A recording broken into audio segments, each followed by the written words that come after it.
जय माता दी दोस्तों, आप सभी का स्वागत है हमारे YouTube चैनल में।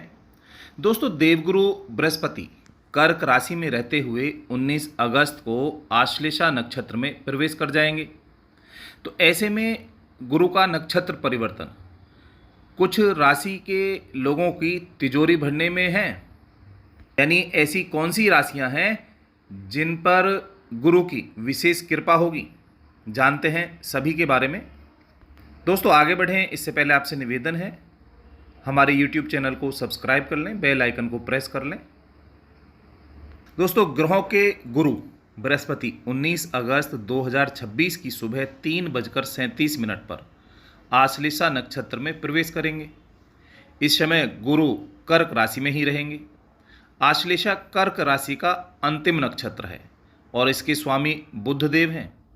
गुरु के इस नक्षत्र परिवर्तन के साथ ज्ञान, शिक्षा, सलाह और विस्तार से जुड़े गुरु के फल में वृद्धि की संभावना रहेगी।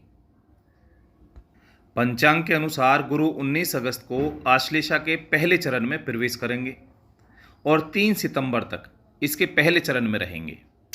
गुरु इस समय कर्क राशि में उच्च के हैं और जब कोई ग्रह उच्च का होता है तो वह मजबूत होता है, अच्छी स्थिति में होता है, अच्छे परिणाम देने वाला होता है। आश्लेषा नक्षत्र में प्रवेश के बाद गुरु का प्रभाव केवल शिक्षा, धर्म, आध्यात्मिक विषयों तक सीमित नहीं रहेगा। व्यापार, वित्त, कम्युनिकेशन, रणनीति, रिसर्च, प्रॉपर्टी और महत्वपूर्ण निर्णयों में भी इसका असर देखने को मिलेगा। आश्लेषा का स्वामी बुध है।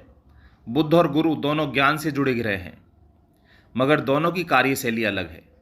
बुध सूचनाओं, तर्क, गणना और व्यवहारिक फैसलों का कारक है, जबकि गुरु दूरदृष्टि, ज्ञान, अनुभव, नीति और विस्तार देता है। ऐसे में गुरु का आश्लेषा में जाना उन मामलों में खास परिणाम दे सकता है जहां ज्ञान के साथ सही रणनीति की जरूरत होती है।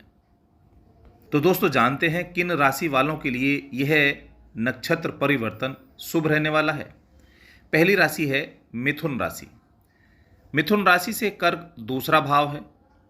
दूसरा भाव धन, बचत, परिवार और वाणी का होता है। गुरु मिथुन राशि के 7वें और 10वें भाव के स्वामी हैं। 10वां भाव कर्म और करियर का है, जबकि 7वां भाव व्यापार, साझेदारी और पब्लिक डीलिंग से जुड़ा है। ऐसे में गुरु का दूसरे भाव में जाना सीधे कैरियर और धन को जोड़ता है। नौकरी करने वालों को वेतन वृद्धि, नई जिम्मेदारी या कमाई का नया जरिया मिल सकता है। बिजनेस करने वालों को साझेदारी, क्लाइंट्स और कारोबारी संपर्कों से लाभ की प्राप्ति होगी। आश्लेषा के स्वामी बुध होने के कारण कम्युनिकेशन इस गोचर का अहम हिस्सा होगा। किसी मीटिंग, बातचीत या समझौते के जरिए आर्थिक फायदा होने की संभावना रहेगी। अपनी बात को सही तरीके से रखने वाले लोगों को ज़्यादा लाभ मिलेगा। परिवार में भी आर्थिक मामलों पर कोई महत्वपूर्ण फैसला हो सकता है। बचत और निवेश को व्यवस्थित करने का समय रहेगा। अगली राशि है कर्क राशि। कर्क राशि के लोगों के लिए गुरु सीधे लग्न में गोचर कर रहे हैं। गुरु 6ठे और 9वें भाव के स्वामी हैं। यहाँ नवमेश गुरु का लग्न में उच्च होना सबसे महत्वपूर्ण ज्योतिषीय स्थिति बनता है। इस दौरान भाग्य का साथ बढ़ सकता है। किसी वरिष्ठ व्यक्ति, गुरु, पिता या अनुभवी व्यक्ति से अच्छी मदद मिल सकती है। करियर को लेकर जिस दिशा में लंबे समय से प्रयास चल रहे थे, उसमें आगे बढ़ने का रास्ता खुल सकता है। आश्लेषा के कारण आपका निर्णय लेने का तरीका भी बदल सकता है। आपकी किसी भी विषय को सतह पर देखकर फैसला लेने की बजाय उसके पीछे की वजह और भविष्य के परिणाम को समझने की कोशिश करेंगे। जिन लोगों का काम शिक्षा, सलाह, प्रशासन, मैनेजमेंट, रिसर्च या कम्युनिकेशन से जुड़ा है, उनके लिए समय विशेष रूप से उपयोगी हो सकता है। स्वास्थ्य और प्रतियोगिता से जुड़े मामलों में भी सुधार देखने को मिलेगा, मगर गुरु के 6ठे भाव के स्वामित्व के कारण काम का दबाव बढ़ने पर दिनचर्या बिगड़ने से बचना जरूरी होगा। अगली राशि है कन्या राशि। कन्या राशि से कर्क 11वें भाव में है। यह आय, लाभ, नेटवर्क, बड़े संपर्क, इच्छा पूर्ति का भाव है। गुरु 4थे और 7वें भाव के स्वामी हैं। गुरु का 11वें भाव में अपना घर, परिवार, प्रॉपर्टी, वाहन, साझेदारी से जुड़े मामलों को लाभ से जोड़ सकता है। बिजनेस करने वाले लोगों को पार्टनर, क्लाइंट या किसी प्रभावशाली संपर्क के जरिए अच्छा फायदा मिलने के योग बनेंगे। नौकरी करने वाले लोगों के लिए यह गोचर महत्वपूर्ण है। किसी पुराने संपर्क से नई जॉब का अवसर मिल सकता है। प्रमोशन या वेतन बढ़ने की स्थिति बन सकती है। जो लोग लंबे समय से किसी प्रोजेक्ट या भुगतान के लिए प्रयास कर रहे हैं, उन्हें आगे बढ़ने का रास्ता मिल सकता है। आश्लेषा का स्वामी बुध आपकी राशि का स्वामी है। गुरु का बुध के नक्षत्र में आना कन्या राशि वालों के लिए बुद्धि और अवसर को जोड़ सकता है। व्यापार, रणनीति, बातचीत और पेशेवर नेटवर्क के जरिए फायदा मिलने के योग बनेंगे। अगली राशि है वृश्चिक राशि। वृश्चिक राशि से कर्क नवम भाव है। नवम भाव भाग्य, उच्च शिक्षा, गुरु, पिता, धर्म, लंबी यात्राओं का भाव माना जाता है। गुरु दूसरे और 5वें भाव के स्वामी हैं।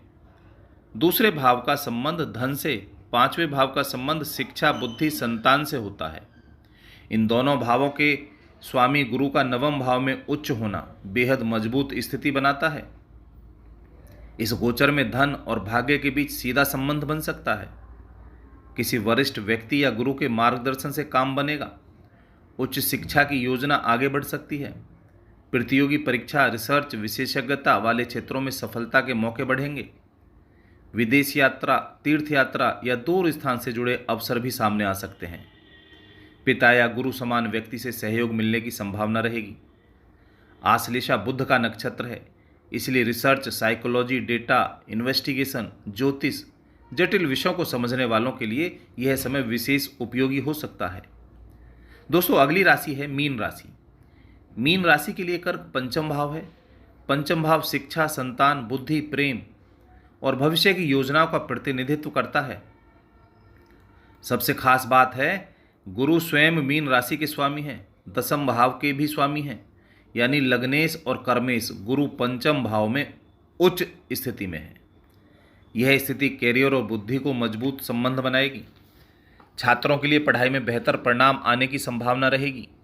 किसी कठिन परीक्षा की तैयारी कर रहे लोगों को रणनीति बदलने से अच्छा फायदा मिलेगा। नौकरी करने वालों को अपनी विशेषज्ञता के कारण पहचान मिलेगी। बिजनेस करने वालों को नई आइडिया मिलेंगे और क्रिएटिव काम से कमाई का रास्ता बनेगा। संतान संबंधी मामलों में भी यह गोचर सकारात्मक परिणाम दे सकता है। प्रेम संबंधों में गंभीरता आएगी। भविष्य को लेकर महत्वपूर्ण फैसला लिया जा सकता है। आश्लेषा के प्रभाव में गुरु ज्ञान को रणनीति से जोड़ेंगे। यही कारण है कि रिसर्च, शिक्षा, लेखन, सलाह, कंसल्टिंग, क्रिएटिव प्रोफेशन से जुड़े लोगों के लिए यह स्थिति काफ़ी अच्छी रहेगी। दोस्तों, इसके बाद अन्य राशियों पर भी इसका क्या असर होगा, संक्षेप में जानते हैं। मेष राशि से कर्क चौथा भाव है। गुरु नवम तथा द्वादश भाव के स्वामी हैं। प्रॉपर्टी, शिक्षा, घर और पारिवारिक सुख से जुड़े मामलों में सुधार होगा। भाग्य का सहयोग मिलेगा, मगर खर्चा बढ़ेगा। वृषभ राशि से कर्क तीसरा भाव है। गुरु 8वें और 11वें भाव के स्वामी हैं। नेटवर्क, कम्युनिकेशन और अपने प्रयास से लाभ की संभावना बनेगी। पुराने संपर्क फिर काम आ सकते हैं, मगर बड़े आर्थिक फैसलों में सावधानी रखना बेहतर होगा। बात करें सिंह राशि की, तो सिंह राशि से कर्क 12वां भाव है। गुरु पंचम और अष्टम भाव के स्वामी हैं। विदेश, रिसर्च, ऑनलाइन काम और दूर स्थान से जुड़े अवसर बन सकते हैं। खर्च और निवेश के मामलों में संतुलन जरूरी रहेगा। तुला राशि से कर्क दसम भाव है। गुरु तीसरे और छठे भाव के स्वामी हैं। नौकरी में प्रतिस्पर्धा बढ़ सकती है, मगर मेहनत और रणनीति के जरिए कैरियर में सुधार किया जा सकता है। कम्युनिकेशन और मैनेजमेंट से जुड़े लोगों को फायदा मिलेगा। बात करें धनु राशि की, तो कर्क 8वां भाव है। गुरु स्वयं लग्न और चौथे भाव के स्वामी हैं। अचानक बदलाव, प्रॉपर्टी, परिवार और कैरियर के विषय सामने आएंगे। पुराने मामलों को दोबारा सुलझाने के समय रहेगा। बात करें मकर राशि की, मकर राशि से कर्क 7वें भाव में है। गुरु तीसरे और 12वें भाव के स्वामी हैं। बिजनेस और विवाह से जुड़े विषय सक्रिय रहेंगे। पार्टनरशिप में दूरदृष्टि में फैसला लेना जरूरी होगा। बात करें कुंभ राशि की, तो कुंभ राशि से कर्क छठा भाव है। गुरु दूसरे और 11वें भाव के स्वामी हैं। नौकरी, प्रतियोगिता और कर्ज से जुड़े मामले सामने आएंगे। मेहनत के जरिए आय बढ़ाने के अवसर मिलेंगे, मगर खर्च और कर्ज को नियंत्रित रखना जरूरी होगा। तो दोस्तों, ऐसी जानकारी लेने के लिए हमारे चैनल से जुड़े रहें। चैनल को लाइक, शेयर, सब्सक्राइब जरूर करें। जय माता दी दोस्तों।